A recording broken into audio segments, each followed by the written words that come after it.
வணக்கம் நண்பர்களே, இன்றைக்கி நான் என்னோடய ஸ்டைலில் தக்காளி தொக்கு எப்படி செய்கிறேன்னு பார்க்கலாம் வாங்க. அதுக்கு வந்து நான் கடலெண்ணெய் ஊற்றிக்கிறேன்.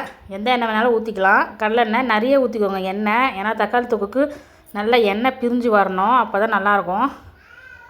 தேவையான அளவு கடுகு, கடலைப்பருப்பு கொஞ்சம் போட்டுக்கோங்க. சோம்பு கொஞ்சம் போட்டுக்கோங்க, நல்லா வாசனையாக இருக்கும்.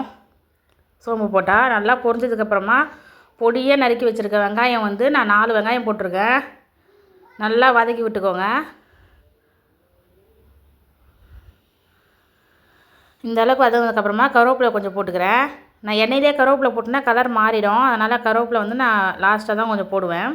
வெங்காயம் கொஞ்சம் வதங்கினதுக்கப்புறமா இந்த மாதிரி வதங்கினதுக்கப்புறமா நம்ம தக்காளி வந்து நான் ஒரு 6 தக்காளி பொடியாக நறுக்கி வச்சுருக்கேன், பெரிய பெரிய தக்காளி.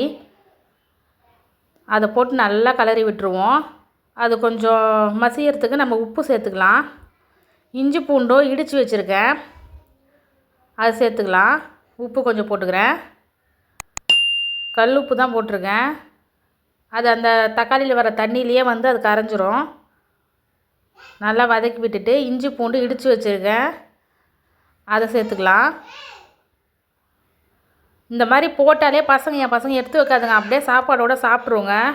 நல்லா இடிச்சுக்கோங்க, நல்லா வாசனையாக இருக்கும். இந்த மாதிரி செஞ்சு பாருங்கள், தோசைக்கு செமையாக இருக்குங்க. எனக்கு வந்து இந்த மாதிரி தக்காளி தொக்கு செஞ்சேன்னா 3 தோசைக்கு 6-7 தோசை கூட நான் சாப்பிடுவேன்.